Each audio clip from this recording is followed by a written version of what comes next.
আলামিনের সাথে আমার আজকে থেকে 1.5 বছর আগে পরিচয় হয় এবং ভালো একটা ফ্রেন্ডশিপ হয়। 1 বছরের ভিতরে আলামিনের লগে আমার 10 থেকে 12 বার দেখাও হয়। আলামিন একজন প্রাইভেট কার চালক। সে বিভিন্নভাবে বিভিন্ন সময়ে আমার কাছ থেকে গাড়ির মামলার কথা বলে 50,000 টাকা নেয়। তার কিছুদিন পর সে আমাকে প্রেমের প্রস্তাব দেয়।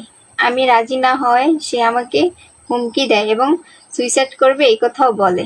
এই কথা আমি আমার ফ্যামিলিকে জানানোর পর আমার ফ্যামিলি আমাকে ফোন চালানো বন্ধ করে দেয়। তার কিছুদিন পর আমার ফ্যামিলি আমাকে বিয়ে দিয়ে দেয়। এই কথা আলামিন বিয়ের কথা শোনার পরে আলামিন আমাকে হুমকি দেয় যে তার কাছে আমার কিছু ছবি ও ভিডিও আছে, এগুলো ছেড়ে দিবে।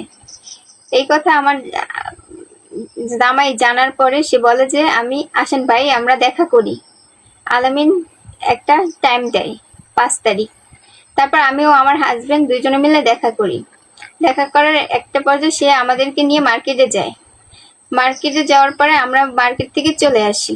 তারপর আলামিন কি মার্কেট করছে না করছে আমরা তা কিছুই জানি না।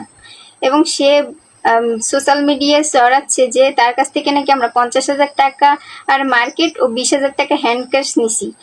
এগুলো সবই মিথ্যা ও ভিত্তিহীন বানোয়াট কথা। আমরা তার কাছ থেকে কোন টাকা পয়সা লেনদেন এগুলো কিছুই আমাদের হয় নাই। তার পরের দিন আলামিন আমার হাজবেন্ডকে হুমকি দেয় যে 2 লাখ টাকা না দিলে তার কাছে আমার ছবি ও ভিডিও আছে, এগুলো ছেড়ে দিবে। তখন আমরা টাকা দিতে অস্বীকার যাওয়ায় সে আমাদের ছবি ও ভিডিও সোশ্যাল মিডিয়ায় ছেড়ে দেয় এবং আমার মানহানি করে।